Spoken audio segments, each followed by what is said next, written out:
Hello and welcome to our PD on student engagement, presented by myself, Molly Keys, as well as my colleagues Andrea Quintana, Kathy James, and Anna Kay. Before we begin, I want to stop and touch on the idea of what engagement actually is.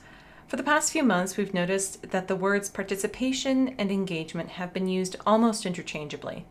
Because this presentation focuses on engagement, it's important to clarify what we mean by that term so that the strategies presented are framed with that definition in mind. According to edglossary.org, as well as educational research around engagement refers to the degree of attention, curiosity, interest, optimism, and passion that students show when they're learning or being taught, which extends to the level of motivation they have to learn and progress in their education. Participation, meanwhile, refers to the degree to which students involve themselves in a course. This includes asking questions, responding to teacher questions, engaging in relationships, being present, and participating in the classroom community. In other words, participation can be thought of as how a student interacts with a classroom, school, or community. This is the surface level of behaviors of being at school and what we expect to see in learners. Engagement, meanwhile, is part of how a student interacts with academics. This is a deeper level of interaction which goes beyond the visible behaviors of learning and digs into how the student is internally interacting with content. These distinctions will be important as we move forward in this session. Speaking of moving forward in this session, I want to leave you with a few tips for helping this virtual PD to be as effective as possible for you. First, we've provided you with materials that can help you to process the wealth of information here.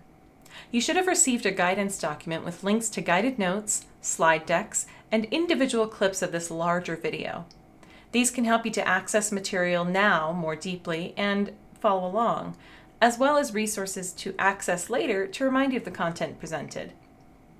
We also recommend that as you watch, you take moments to compare the information here to your own experiences as a learner. Questioning how you would engage with these strategies and ideas can help you to make changes to them so that they fit into your practice more effectively. Comparing the learning here to your own practice can also help you to build on the things that you're already doing or have familiarity with. And last, coming to this with the mindset of finding one useful thing to try can help a great deal when you're committing to make small changes to your practice that you can reflect and grow from. Now, I think we're ready to dive into engagement together. First, I'll jumpstart us off with a little bit about engagement theory to put these strategies into context. Then, Andrea will introduce us to some strategies for ELA engagement. I'm going to pop back in for some math strategies before handing it off to Kathy for ELD engagement. And then we'll hear from Anna for some strategies from the SEL perspective. Let's get started. Let's spend some time with engagement theory and pedagogy so that the strategies we explore can be put into context of this research as we seek to answer the question, what engages students? Those of you who have met me before probably know that I'm a theory and research fanatic. Before I do anything new in my practice, I need to know the why behind it. In my own search for the reasons why kids engage in anything, whether that be school, games, the internet, or anything else, I found a great deal on the topic of self-determination theory. This theory explores the factors that help a person's motivation and engagement in something based on three basic human needs.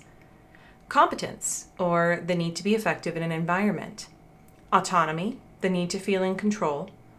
And relatedness, the need for relationships with others. When these are in place in any environment, we foster volition, motivation, and engagement, which in turn leads to enhanced performance, persistence, and creativity. This has been found to be true in video game experiences, workplaces, classrooms, theme parks, and much more. Take a look at this graph.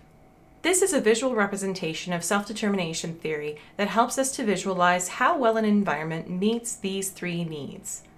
Take a moment to think. What areas do you think video games tend to address? What areas does social media address? And what areas does your classroom address? Generally, research indicates video games, seen here in yellow, tend to address all three areas very well. This is because in order to compete in the gaming market, you need to fully engage your users and motivate them to continue. World of Warcraft is an excellent example of this. Using autonomy from the start as you design your character, choose their factions, and decide the paths the character will take throughout the game. It is also a game that encourages socialization with both player and non-player characters. Competence is structured in through scaffolded training that is paced to a user's specific needs. Difficulty is similarly paced so that users rarely feel out of their element, but are instead living in the zone of proximal development, experiencing productive struggle. Social media, meanwhile, is high on the autonomy scale and relatedness, but lacks in competence. In comparison, school, pictured here in green, puts a great deal of emphasis on competence traditionally, with a secondary focus on relatedness and little energy put towards autonomy. Many classrooms, though, do look different than this. This representation here is based on studies around self-determination theory applications in various environments. So if you don't feel your classroom completely matches, that's part of why. To help us in our planning, we can also think of self-determination theory in terms of this helpful acronym, SCORE. SCORE stands for success, curiosity, originality, relationships, and energy. In essence, it expresses that students have a need for gaining mastery and understanding, a need for self-expression, and a need for involvement with others, both within and without the learning process. When all of these are met, they have the energy to engage fully in their classroom learning. To frame this back with self-determination theory, success and curiosity relate back to competence, originality to autonomy, and relationships to relatedness. With that framework in mind, you may wonder if every single lesson and activity needs to have all of these qualities in order to be engaging and successful. The answer to that is no. While high-stakes lessons and content would certainly benefit from all of these elements being present, including them all into every lesson can be exhausting and, at times, even unnecessary. But keeping them in mind throughout the day and week can help you to engage in all of these areas on a regular basis, improving overall engagement. Now, as we continue with this session and dive into specific strategies for ELA, Math, ELD, and SEL, I want you to keep a lookout for examples of choice and autonomy, ways that relationships are included into strategies, methods for allowing self-expression, and how the strategies scaffold students to create opportunities for success, while still allowing productive struggle to exist.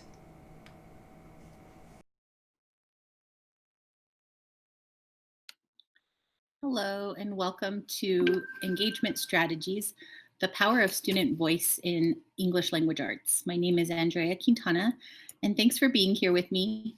I'm going to share with you today 3 ideas to try out in your virtual engagement while you're teaching ELA. The first item that we are going to talk about are virtual book clubs and a way for students to be able to choose their own book, meet with a small group, and do what would typically be done in a classroom, but virtually, and having some choice in the books that they choose.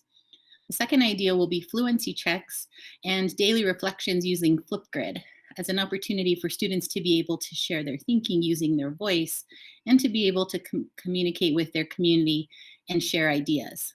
And the last idea will be to annotate stories on Jamboard. If you've never used Jamboard, there are a million different options to be able to use that tool. But today I'm going to share with you how to annotate and help have students be able to share their learning with you.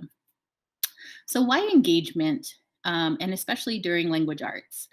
The ideas that I'm going to share with you today enhance student voice and choice, giving students an opportunity to choose what they're learning and have some motivation behind whatever it is that they're reading. Create some hands-on opportunity participation and let students show you what they know by either actively participating with engagement or using their voice to tell you and demonstrate to you what they're able to do. To give students an opportunity for what the outcome of their reading is. Oftentimes, students are told what to read or how to read, and they never get intrinsic motivation to be able to want to do this later in life as well. So, giving students an outcome of what they read and how they show you is very important for engagement. And then being able to pull in interest, curiosity, and passion into all of our subjects, helping students to be able to have some ownership in their learning and really be the drivers of whatever it is that they're learning. So to start us off, we're going to talk a little bit about virtual book clubs.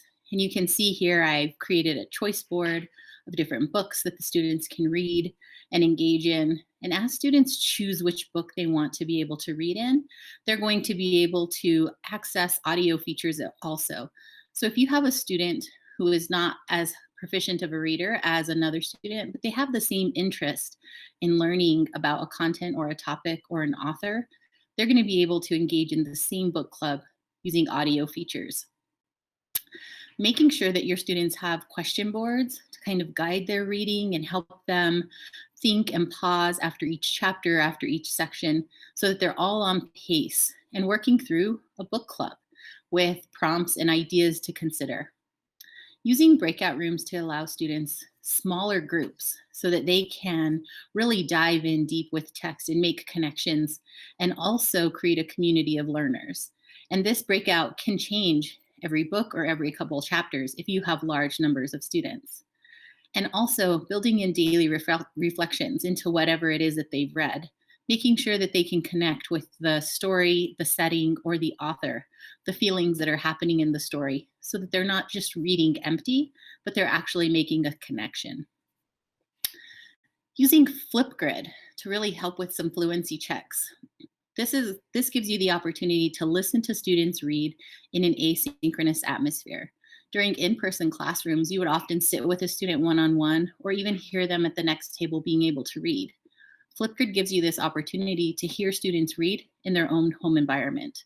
Students can choose the book or passage, or you can have it assigned to them. Flipgrid has a great feature where it's partnered with Epic.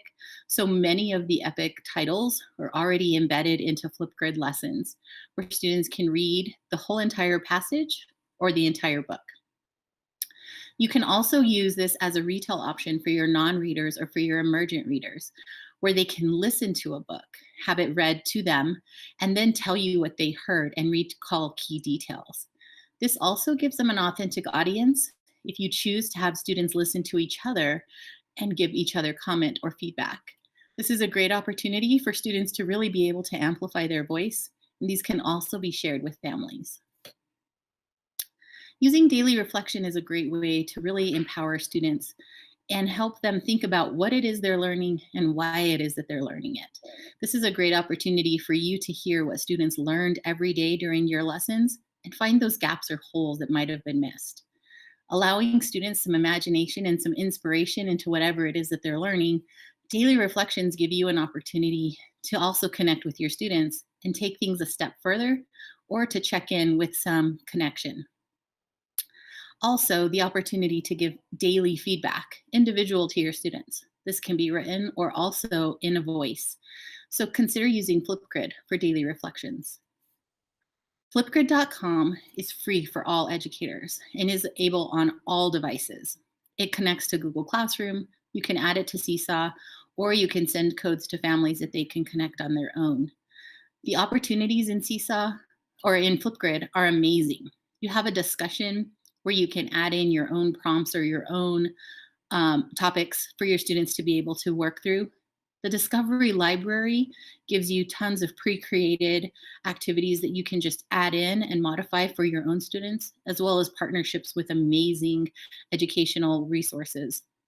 Activities allow you to create several opportunities for your students to work through different places within the same activity. Mixtapes allows you to collect all of your students' information as sort of a portfolio of their year's work. Students can use this, or even you as a teacher can use this shorts area as a place to record small videos. And GridPals connects you to teachers teaching content all around the United States and even all around the world. So if you're looking for students to connect and learn with other classrooms similar to yours, or classrooms that are very different than yours, GridPals is the place to go. You can find everything at flipgrid.com, and they have a huge blog of great ideas to help you. One of the last ideas I'm going to share with you today is annotating text using Jamboard. You can find Jamboard at jamboard.google.com, or it's also in your Google Suite if that's something that you're using. The best part about this is that you can differentiate the text so that students have whatever it is that they're learning at their level. As I add this as a background image, now my students can't mess with it, and they're using it similarly to what they would use with paper in the classroom. This is going to give them some choice on which colors they use, which passage they want to focus on, or even you can have them mixed into groups to collaborate. Don't forget live time feedback, because you can see what the students are doing as they're doing it and gives you an opportunity to meet with those students that might be off track. Using Jamboard is pretty simple. Once you go in, you can start a Jamboard.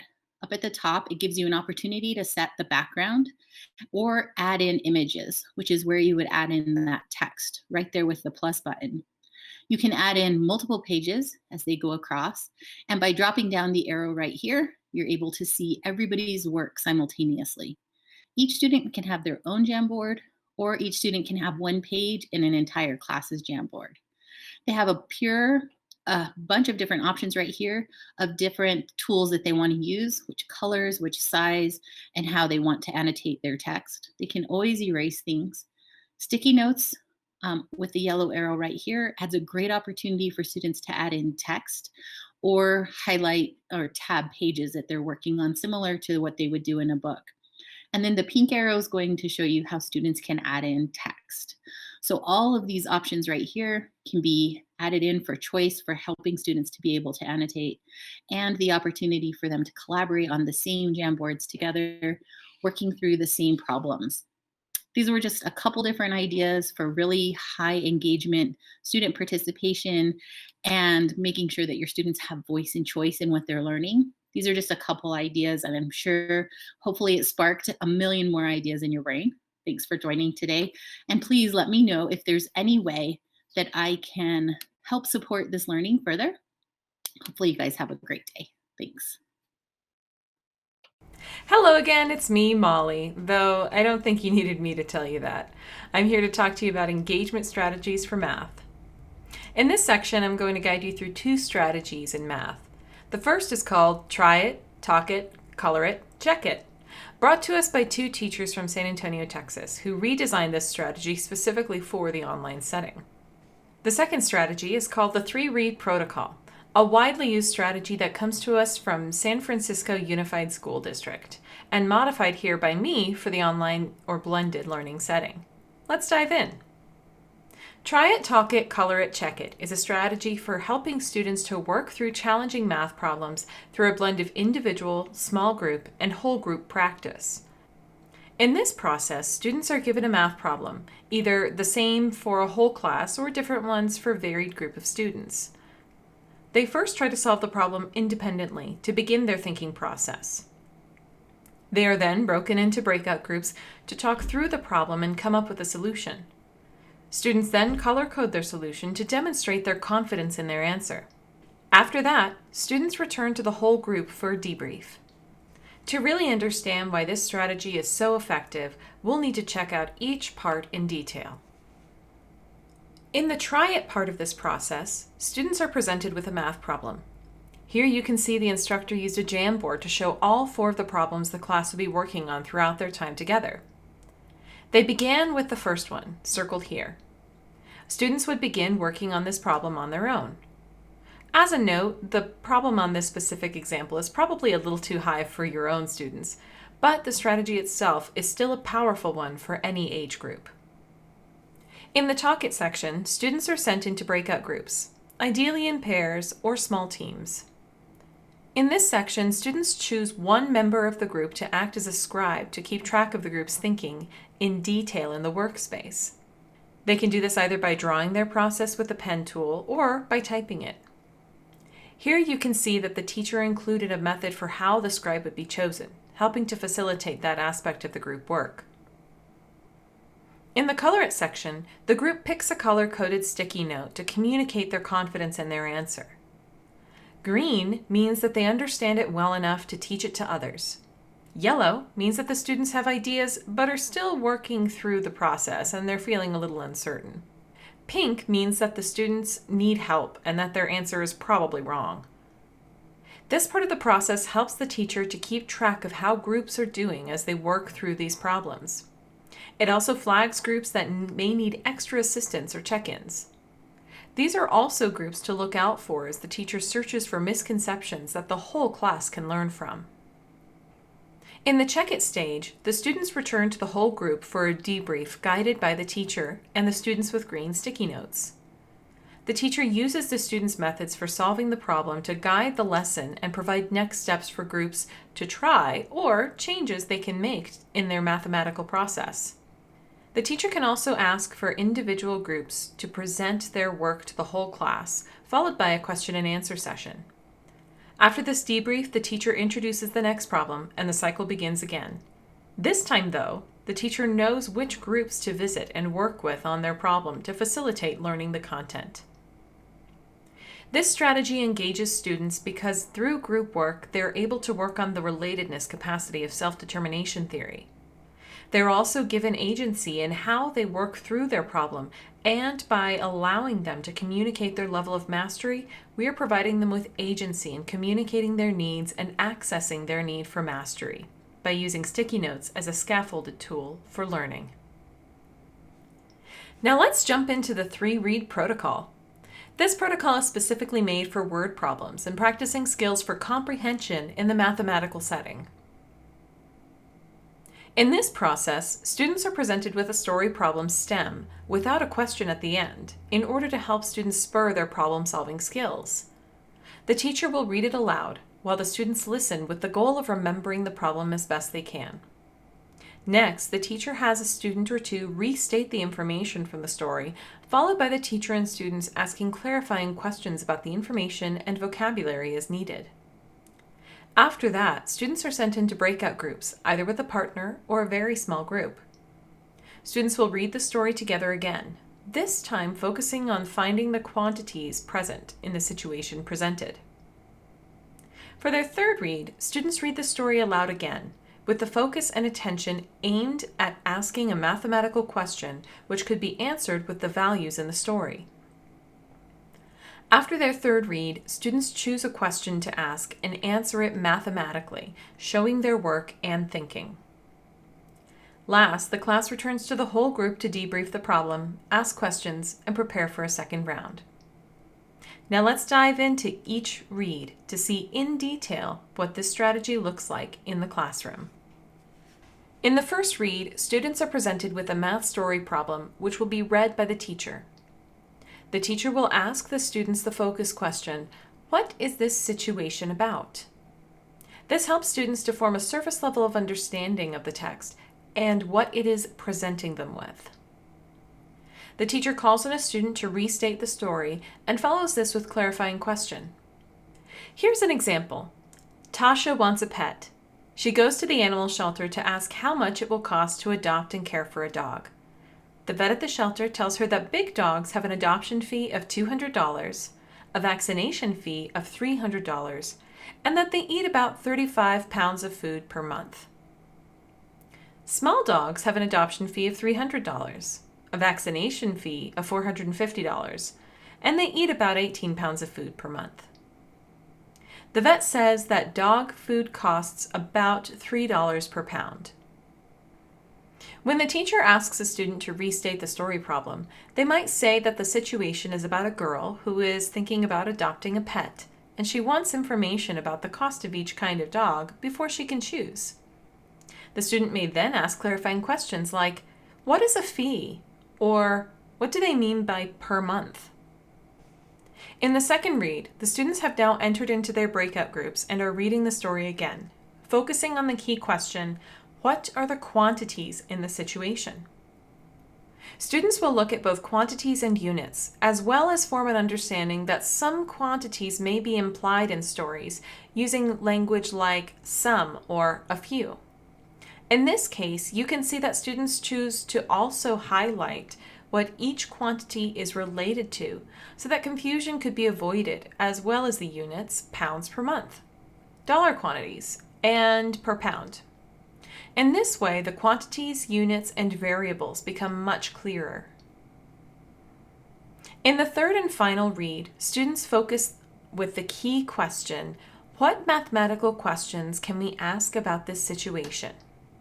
To guide themselves further, students might ask, what is missing to make this a good math problem? Is there only one question we can ask about this story? Can the questions we're asking be solved with the information in the story? In this example, students may ask, which dog would be more affordable for Tasha to adopt today? Which dog would cost less over the course of the year? Or, considering all variables, how much money would Tasha save over the course of a year by adopting the less expensive dog? When the group has decided on their question, they will then solve the problem and discuss how they can share this information with their class. In the debrief, the class returns together as a group. Students share the question they asked and their method for solving the problem presented in the story in question. Students may ask the group questions for clarification, while the teacher asks questions to help students deepen their understanding, correct misconceptions, or to check for understanding.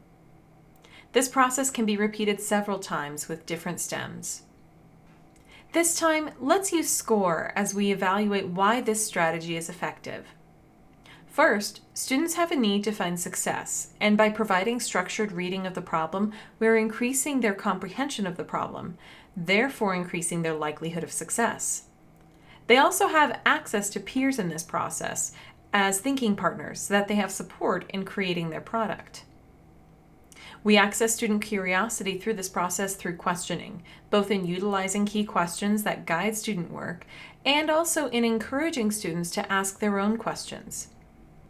The mathematical questions that students ask of this story help to access curiosity as well, because students are more apt to want to find an answer to a question they create themselves, rather than one that is given. Originality comes through in the action of having students create their own mathematical question around the story, encouraging them to think creatively with the information given. Relationships come into the picture through both group work and supported learning from the teacher. Because the teacher is teaching through questioning practices, there is more opportunity for student voice to be heard, increasing the likelihood of relationship building between the teacher and the students. Finally, through this structured protocol, students have the energy and means to perform their work, motivated by access to relationships, originality, curiosity, and the opportunity for success. Hello, and welcome to Engagement Strategies to Support Language Development, Activating the 4 Language Domains. The 4 language domains are listening, speaking, reading, and writing.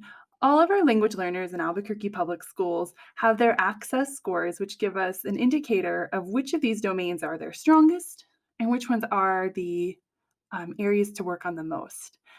For most new language learners, they will be higher in listening, speaking before they're higher in reading and writing. And this is common because the language domains build on each other. At the very beginning of language development is the ability to listen and comprehend, followed by the ability to speak, then reading, and finally writing. And that's a typical progression, but not true for every student, which is important to keep in mind.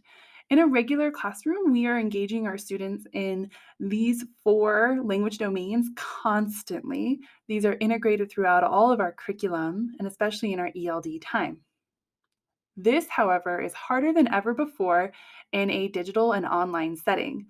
Keep this in mind as as I'm sharing with you some different activities, how these are so critical in the context that we're teaching in, and why we need to be very strategic about including these activities throughout our day and in our ELD block, if that's the model that you're following.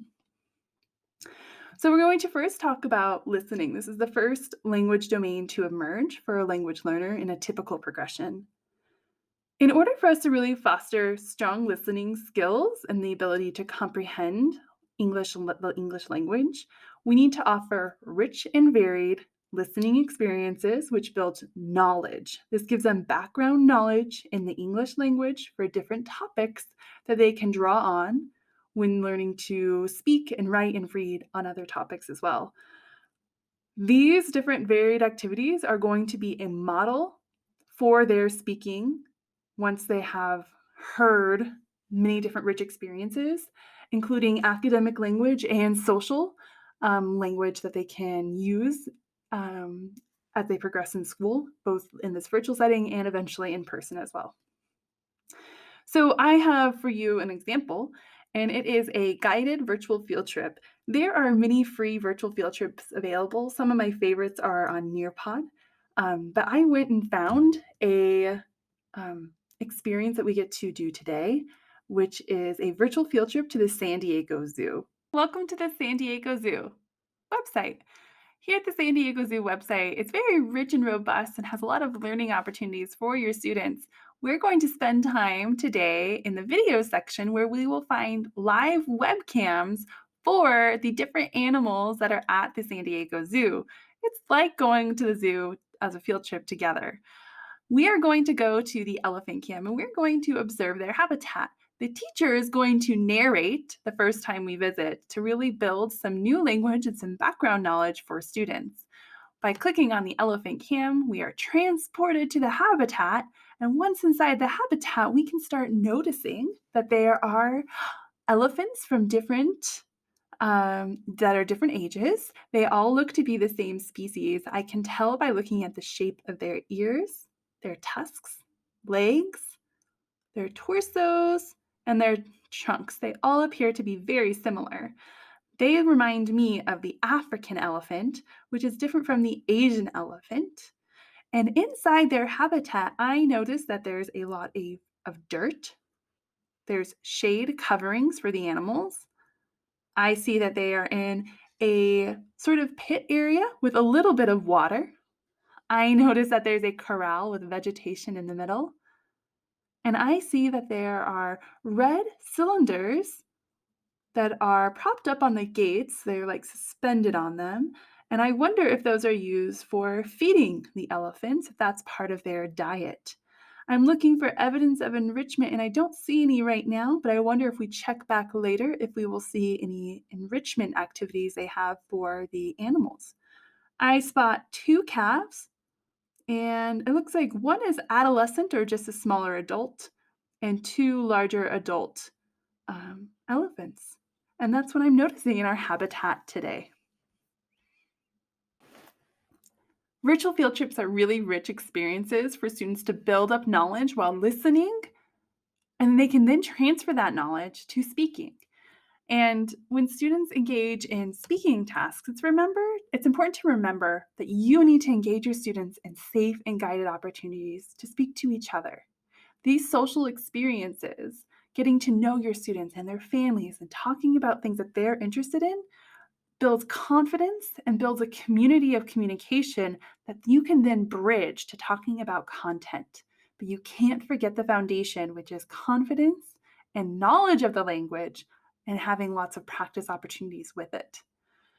A great example of this with our virtual field trip is going into Flipgrid and providing students with a sentence frame. I noticed the elephants, and then let the students fill in the rest. You as the teacher modeled this. You said, when you were giving the virtual field trip, you were saying constantly, I noticed the elephants are different ages. I noticed the elephants are walking on dirt. It gives the students the opportunity to use their language as practice in speaking setting in Flipgrid. Speaking skills are critical for your students, and listening skills are critical in order for reading and writing to happen. So as we move to the next language domain, reading, we want to engage our students in rich and varied reading opportunities, and it should connect to their knowledge of speaking and listening.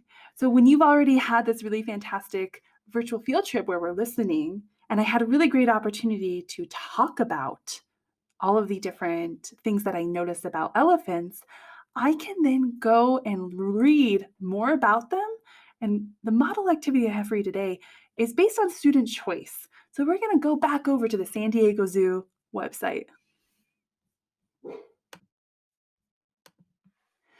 Here at the San Diego Zoo website, they have a lot of information about the different animals. I'm going to click on animals. Earlier, we clicked on videos. And here I can filter and search for the animal that I saw earlier on our virtual field trip, the African elephant. If you want your students to read about an animal, providing the choices and giving them the option to go look at the habitats of other animals could be a really great way to bridge their knowledge and give choice. Let's learn about the African elephant. So we want to read. We want to read about this animal. Now, this may be too hard for your students, the text, but what I love about this website is that it's giving visuals. Like, how big is an elephant compared to a refrigerator? What do they eat? I can see pictures here. So this is accessible even for kindergarten students, but this website also can be used for up to third grade. I feel very comfortable recommending it for. And so when I'm reading more about the elephants, I can also click on the speaker for some of them to hear an elephant trumpeting. And I could also use my built-in tools to actually have it read aloud if I wanted to use Snap and Read. So when your students are reading, you can provide rich experiences that are beyond just reading a book or you reading it aloud to them. There are many sources out on the internet available to your students. Some of my other favorite resources for reading are Epic Books, and some of the district-provided resources are available through library services and Benchmark. Universe has a lot of really great resources for reading and giving choice to students on what they read. Our last language domain is writing, and writing is the last language domain to develop, but it's considered to be the most important academically for expression and showing what you know. And so a way to, in this context, have students share information, we're going to learn about a protocol called Wait Chat or Waterfall, I've also heard it called. And when you do these opportunities, try to make them low stress to bring down the barrier. Provide sentence starter sentence frames to help your students get their toes wet in what they're noticing and writing about. This should connect to their reading and speaking knowledge. So we're going to do this activity. In a classroom, it would look like this. I would provide a piece of text or an image that I want students to read. In this case, I'm asking my students, what do you notice in this image? Now, previously, we have seen the habitat at the San Diego Zoo. And here we see the animals are actually in the wild. So this provides a very rich and very varied experience for students to apply their knowledge in an exciting way. And they might say things like, I noticed they're in the wild. But you don't, in this situation, want students to write anything or say anything yet. All you want them to do is to look at the image and to just pose the question, what do you notice in this image? And what you want students to do is open up the chat in your Google Meet and to start typing. And you're going to give them 3 minutes with a timer to type and think, I notice. And you might provide the sentence frame for them on the screen. I notice ... What do I notice? I notice the elephants are walking together. I notice the elephants are in a group. I notice that the elephants are around other animals, birds, it looks like. I notice that they're by water. I notice that there's vegetation. So many different things your students can start drawing from here. And what you want them to do is to type all of those thoughts that they have for 3 minutes. And it may just be one thing, it may be many things. But when the timer expires, they're all going to press send at the exact same time. And what you'll have is a flood of responses that students can then go back and read what each other wrote. And they can learn and they can actually start thinking, I wonder if those birds are afraid of the elephants. Would the elephants hurt them? And it might start making inspiring questions for them. And then those questions can become your focus for further inquiry. So when you're doing all of these different language activities, the most important component you need in a virtual setting is that they are interactive. That it's not just the teacher talking to the student, But students are talking to each other and to the teacher, and that they are getting varied formats. It's not just the same way that we're talking to each other every time. How can we switch it up? How can we make it different? We want to make sure that students have choice in what they're reading and what they're talking about and what they're writing. We want it all to be student-centered. Student interest should drive what you are talking and learning about for the best impact and for the highest engagement. And make sure you're providing feedback. If you're asking your students to do something, make sure it's not just one way. They're not just turning things in and then they're disappearing. You're giving feedback so that your students know that their reading, their writing, their language, all of it matters, and that you are part of that cycle for them. Here are some other favorite virtual tools, Flipgrid and virtual field trips we talked about. I also recommend breakout rooms, and Jamboard is really great opportunities for interactive writing and reading. For Jamboard is really exciting. And that is engagement strategies to support the English language development in your classroom by activating the 4 language domains. Hello, my name is Anna Kay. I'm a behavior support specialist with APS. And for this section of our engagement series, we're going to be looking at social emotional learning and specific tools that promote SEL, but also promote engagement for the virtual elementary school classroom.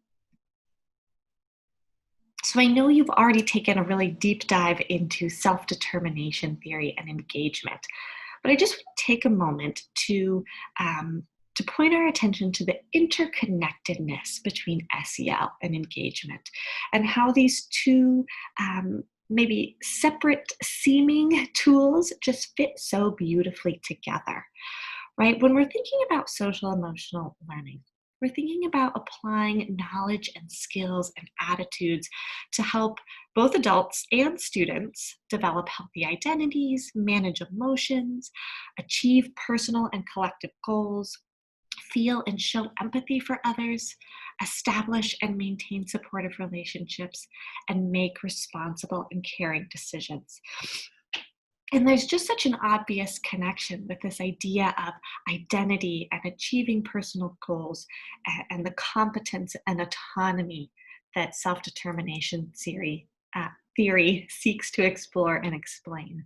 And also that idea of relatedness, right? Showing empathy for others, establishing and maintaining supportive relationships, and how these just play off one another so beautifully in order to promote and foster engagement, specifically enhance student performance, persistence, and creativity.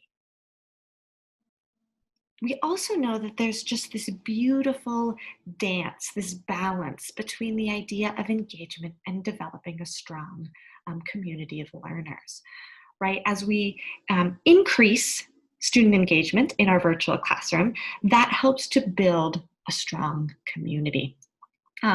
Community in terms of how teachers and students develop a relationship, but also how peers develop a relationship.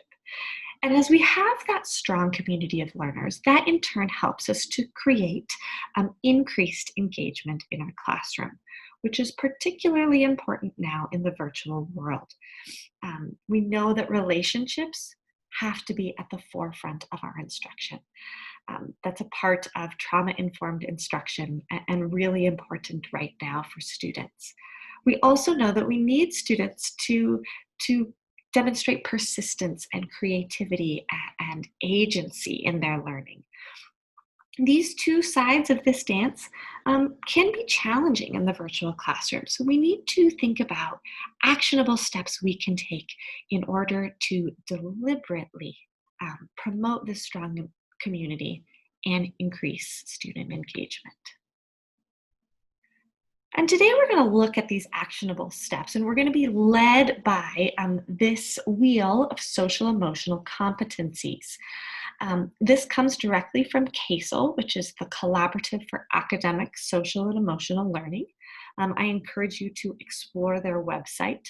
And we're going to be looking at each of these 5 pieces of this CASEL pie, we'll call it, or this CASEL pizza, to guide us through this idea of creating really intentional, deliberate, actionable strategies that promote both social emotional learning and student engagement.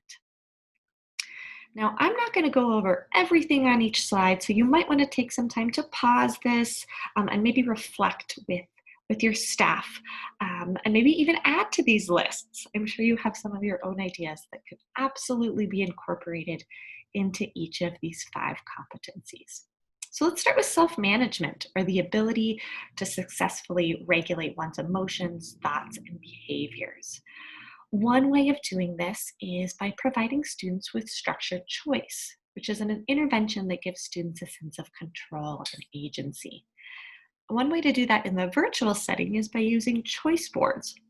And I'll show you a specific example of how that looks in just a moment. I'm also providing students with tools that help them to effectively manage stress, control impulses, and motivate themselves. That's an important part of self-management. And mindfulness is a really productive tool to promote this. But just like any coping strategy, if we're providing a mindfulness tool, we also want to give students an opportunity to reflect on how this tool works for them, right? This helps students to feel like they have a voice in their learning. It also helps with that metacognition and checking in with oneself, which helps to promote SEL and also engagement. I'm sure you're all familiar with Go Noodle, but I wanted to provide hyperlinks to Pure Edge and also a mindfulness booklet that our team created for you to explore on your own. This next piece of our CASEL pie is self-awareness, or the ability to accurately recognize one's own emotions, thoughts, and values, and how they influence behavior.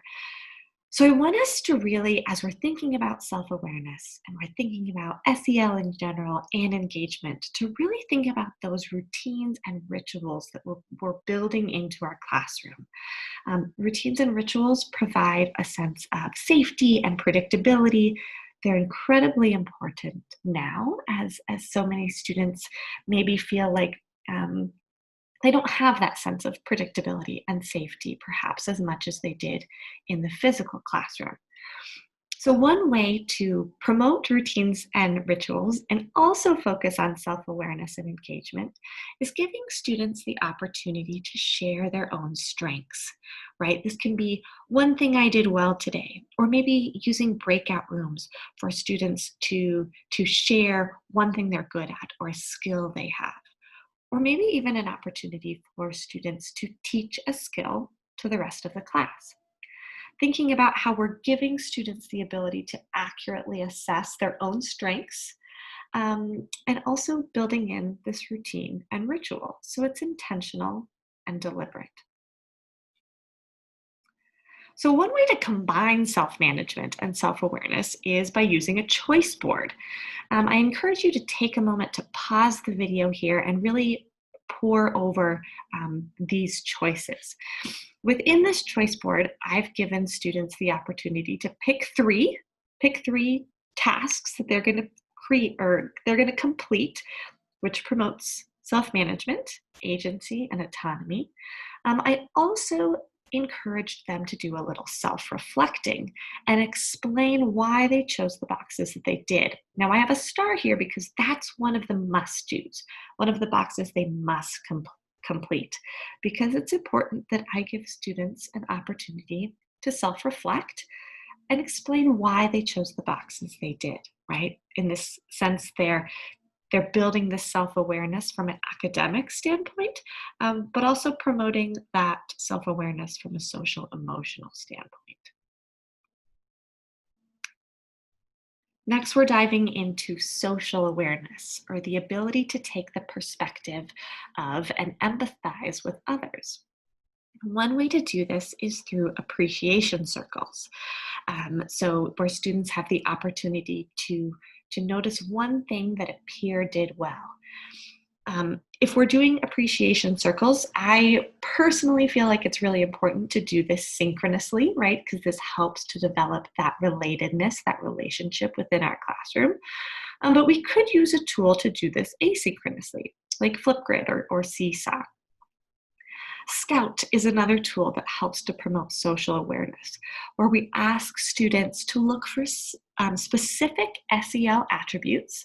So in this case, we used problem solving or empathy, and that Scout is responsible for looking for peers who demonstrate that specific SEL attribute throughout the school day, or perhaps throughout just a chunk of learning time.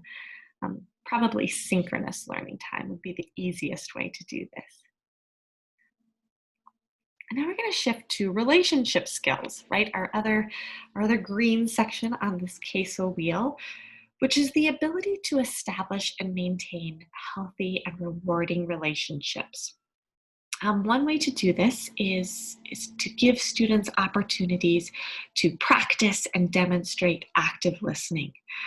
We know that using hand signals is a really great way for students to have increased opportunities to respond both to the teacher or to peers in this synchronous learning space. So kids don't have to mute and unmute. They can just show us, for example, that they agree, or they have a question, or they have a comment using hand signals. This also, we can encourage students to actively listen to peers, right? And if they agree with that peer, they will use a specific predetermined hand signal. That helps them to promote active listening and also increase opportunities to respond. We can also build in collaborative work using breakout rooms or shared documents like Jamboard or shared Google Docs.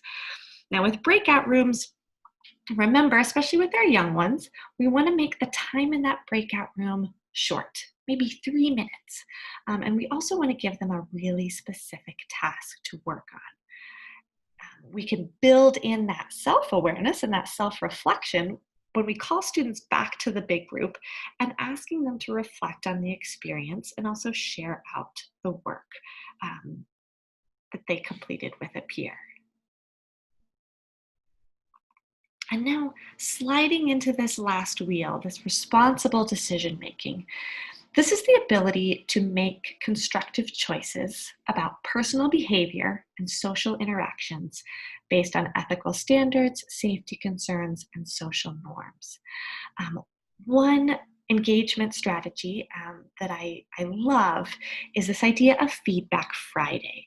So providing an opportunity for students to give feedback for the teacher, right? What's something that went well this week? What's something that maybe could go better next week? This can be feedback on the learning community too. Like, how did my peers and I do this week? What's something that went well? What's something that we could do better? And also in terms of content, giving students that opportunity to voice how they were able to access the content. If this was interesting content for them, or if they're interested in learning more about a specific topic. Again, this goes back to this idea of giving students a voice, right? And as students have more voice and agency, we know that this promotes their social emotional fluency, but it also helps to promote engagement in our classroom.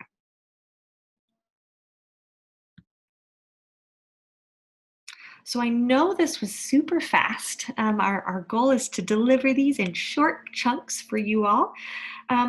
Let's take a minute to talk about next steps. There were quite a few resources on each of these slides. I'm going to ask you to start small, right? You don't have to start incorporating all of these ideas into your classroom tomorrow, right? Maybe pick one or two, pick a manageable starting point, and focus on those to start. I also encourage you to show yourself some grace and patience. If this is different from how you typically teach, we know that as humans, right, we're going to make mistakes. We might feel some frustration. We might hit a wall once in a while. And that's okay, right? This is all new. This virtual learning is new for our students. It's new for us. I just want you to give yourself some permission to provide yourself with some grace and patience. And also, I want you to start to consider ways that you can weave some of these SEL engagement strategies into the structures you already have in place, right? Um, you're already doing so many wonderful things for your students in your classroom. We're not asking you to change everything. We're asking you to take some of these ideas, make them your own, and weave them into the routines and rituals and structures that you've already created. And finally, we know that behavioral change takes time. So by implementing these engagement strategies and these SEL strategies, we won't see a transformation in some of our students immediately, right? This won't just happen overnight. This will take time.